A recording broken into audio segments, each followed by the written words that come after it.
Assalamualaikum warahmatullahi wabarakatuh. Saya Elvina Tasrifia Widra dengan NIM 204222135. Di sini saya akan menjelaskan materi tentang seni dan keterampilan komunikasi dalam collaborative learning. Dalam kesempatan kali ini saya akan membahas 3 topik. Yang pertama, konsep collaborative learning. Yang kedua, nilai-nilai positif collaborative learning. Dan yang ketiga, langkah-langkah dalam collaborative learning. Baiklah, untuk topik yang pertama adalah konsep collaborative learning. Dalam kelas kolaboratif, pengajar berperan sebagai penyusun tugas yang merancang permasalahan, bertukar pikiran dengan para peserta didik, dan menyediakan pedoman bagi mereka untuk mencapai suatu kesepakatan.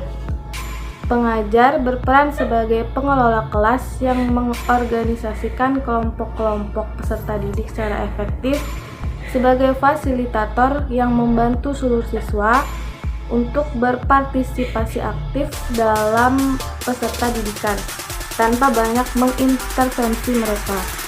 Pengajar juga berperan sebagai synthesizer yang membantu untuk membandingkan hasil-hasil belajar kelompok dan mengarahkan mereka untuk menghargai tujuan intelektual dari tugas-tugas yang diberikan daripada hanya sekadar untuk mencari jawaban yang benar.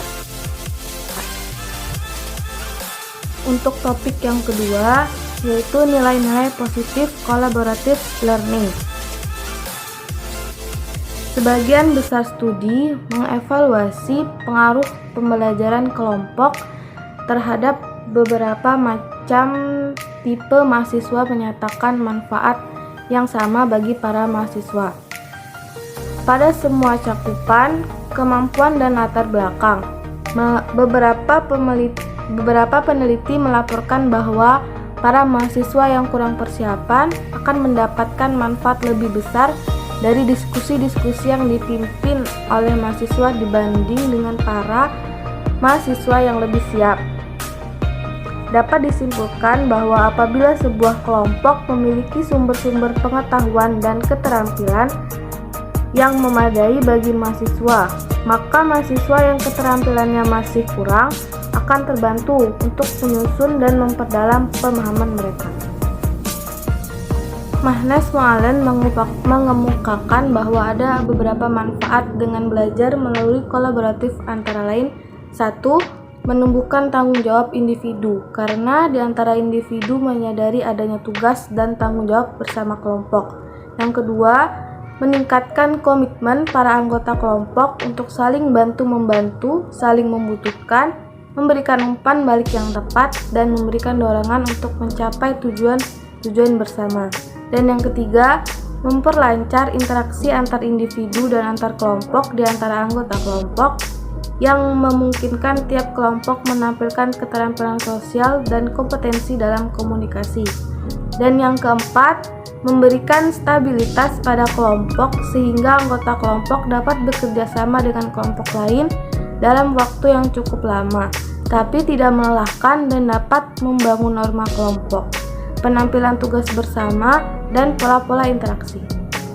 Nah, sekarang kita masuk ke topik yang terakhir, yaitu langkah-langkah dalam collaborative learning.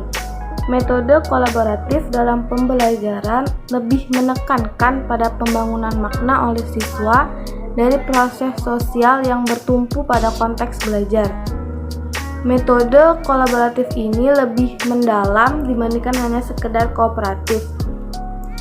Dasar metode kolaboratif adalah teori interaksional yang memandang belajar sebagai suatu proses membangun makna melalui interaksi sosial. Pembelajaran kolaboratif melibatkan partisipasi aktif para siswa dan meminimalisasi perbedaan-perbedaan antar individu. Pembelajaran kolaboratif telah menambah momentum pendidikan formal dan informal dari dua kekuatan yang bertemu, yaitu yang pertama, realisasi praktik, bahwa hidup di luar kelas memerlukan aktivitas kolaboratif dalam kehidupan di dunia nyata. Dan yang kedua, menumbuhkan kesadaran berinteraksi sosial dalam upaya mewujudkan pembelajaran yang bermakna. McGregor, metode kolaboratif didasarkan pada asumsi-asumsi mengenai proses belajar siswa, yaitu sebagai berikut. A. Belajar itu aktif dan konstruktif. Maksudnya, untuk mempelajari bahan pelajaran, siswa harus terlibat secara aktif dengan bahan itu. Siswa perlu mengintegrasikan bahan baru ini dengan pengetahuan yang telah dimiliki sebelumnya. Siswa membangun makna atau mencipta sesuatu yang baru yang terkait dengan bahan pelajaran. Dan yang kedua, belajar itu bergantung konteks, di mana kegiatan pembelajaran menghadapkan siswa pada tugas atau masalah menantang yang terkait dengan konteks yang sudah dikenal siswa. Siswa terlibat langsung dalam penyelesaian tugas atau pemecahan masalah tersebut. Dan yang ketiga, siswa itu beraneka latar belakang. Maksudnya, para siswa mempunyai perbedaan dalam banyak hal seperti latar belakang, gaya belajar, pengalaman, dan aspirasi. Perbedaan-perbedaan itu diakui dan diterima dalam kegiatan kerjasama. Bahkan diperlukan untuk meningkatkan mutu pencapaian hasil bersama dalam proses belajar. Dan yang keempat, belajar itu bersifat sosial. Proses belajar merupakan proses interaksi sosial yang di dalamnya siswa membangun makna yang diterima bersama. Sekian materi yang bisa saya sampaikan.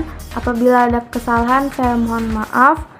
Wabillahi taufik wal hidayah. Wassalamualaikum warahmatullahi wabarakatuh.